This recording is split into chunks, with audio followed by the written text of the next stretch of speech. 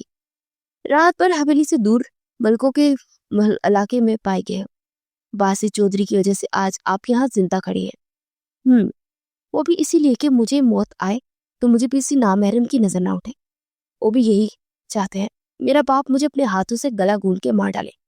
اب کی بار نور کا لہجہ رول کیا، باغی کیوں؟ دانت پہ دانت جمائے سوال ہوا۔ پوری پنچایت میں سناٹا چھا گیا۔ عشق کے لیے جذب کے عالم میں بولتی باسط کو بری طرح بوکھلانے پر مجبور کر گئی، پھر اس کے ساتھ باغی۔ اگلا سوال مزید چپتا ہو بولا، یک طرفہ عشق تھا سردار، رسوائی کی چادر میں لپٹی ہوئی